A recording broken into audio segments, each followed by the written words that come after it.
بسم الله الرحمن الرحيم الحمد لله رب العالمين والعاقبة للمتقين ولا عدوان إلا على الظالمين وأصلي وأسلم على سيد الأنبياء والمرسلين المبعوث رحمة للعالمين وعلى آله وأصحابه أجمعين وبعد.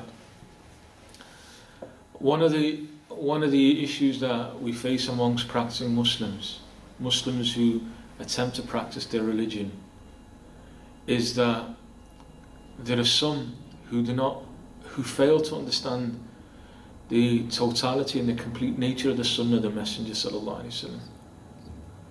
And by this we mean that the Prophet sallallahu alaihi wasallam came with a complete system. He came with a complete way, and that complete way was based upon knowledge. The knowledge then leads on to practice, which then from that we have spiritual elevation, which is the ultimate goal of ihsan, of excelling in everything that a person does. There are unfortunately certain practitioners of religion who believe and are satisfied with attempting to worship Allah subhanahu wa ta'ala whilst in a state of ignorance, not knowing what's required of them in belief, not knowing what's required of them in practice, and seeing the requirements of learning these essentials, what we consider to be foundational matters of religion, as being something that doesn't affect them, something that's not necessary. So we have what we're going to call now people who label themselves as Sufis. We've got absolutely nothing to do with Sufis. I've got nothing to do with this pure elevated way of spirituality. They claim to be Sufis, and people will label them as Sufis, and they may well call themselves Sufis. Names that don't really mean anything. Imam Hassan al-Basri rahimahullah, he said, Tasawwuf, spirituality, was a reality without a name. Now it's become a name without a reality. And he said that in the second generation, Tabi'een, students of the Sahaba. He said it was a reality when amongst the companions. And nobody calls Sayyidina Ali a Sufi. Nobody calls Sayyidina Abu Dharr al-Ghifari a Sufi. But these were people who completely detached from this world. Complete love of Allah subhanahu wa ta'ala. Complete fear of Allah subhanahu wa ta'ala, the punishments of Allah subhanahu wa ta'ala. People who represented this great way in the most complete of manners. But they didn't carry labels on them. So there are now people now who, in a sense, are doing a disservice to the name of Sufis.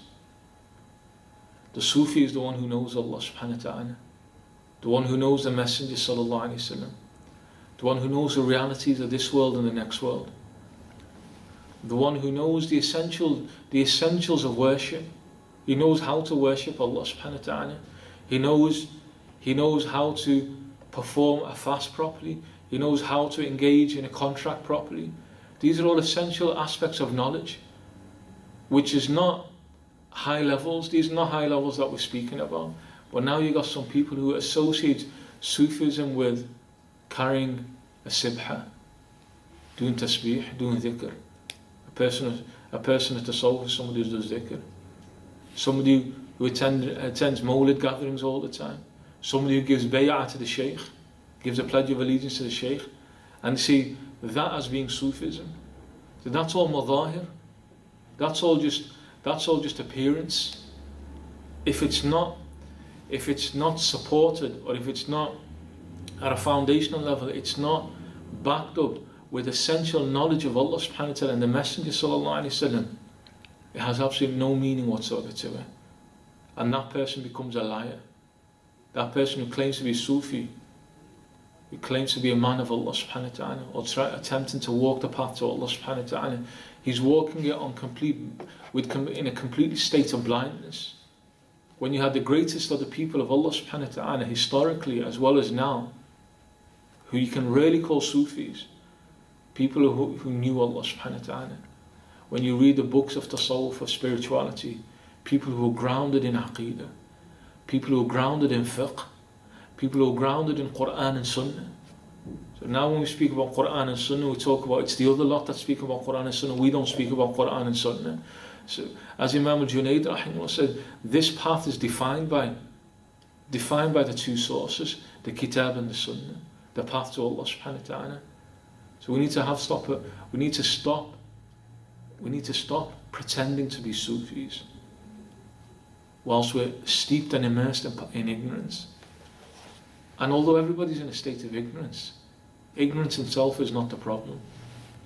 It's when a person is not really bothered about it and considers that he can reach high levels of spirituality whilst not really knowing Allah subhanahu wa ta'ala, whilst not knowing the Sharia that Muhammad sallallahu alayhi wa sallam brought, whilst not knowing Quran and the Sunnah of the Prophet sallallahu alayhi wa sallam. Such a person is distant from Allah subhanahu wa ta'ala and can never get to Allah subhanahu wa ta'ala. Such a person is distant from the Messenger sallallahu alayhi wa sallam, will never recognize the way that the Messenger sallallahu alayhi wa sallam brought. So the beginning of all spiritual paths begins with knowledge, begins with the words that the Messenger sallallahu alayhi wa sallam began with. Read in the name of your Lord. Begins with seeking, and we should stop as some ignorant Muslims who, although we call them Sufis, they're not really Sufis. They're not really Sufis. These are just labels, who claim that knowledge is for the alim. Knowledge is for people who've got like an academic inclination. So we're not talking about studying higher books of knowledge. We're talking just about what breaks your wudu. We're talking about what are the obligatory knowledges to know about Allah subhanahu wa ta'ala. What are the qualities that we must know that Allah subhanahu wa ta'ala has? What are the qualities of messengers? What are the details of the next world? So these are something that children should know about, let alone a person who's trying to practice his religion. These are something before you became baligh, before you became an adult, you should have known about. If somebody says, I'm not interested in studying higher books of knowledge, you say, marhaba, you're welcome. But you must be somebody who's grounded in knowledge. And remember the statements of the Messenger sallallahu alaihi wasallam. He said, one educated Muslim is more severe on the devil than 1,000 ignorant worshippers. Walhamdulillahi Rabbil Alameen.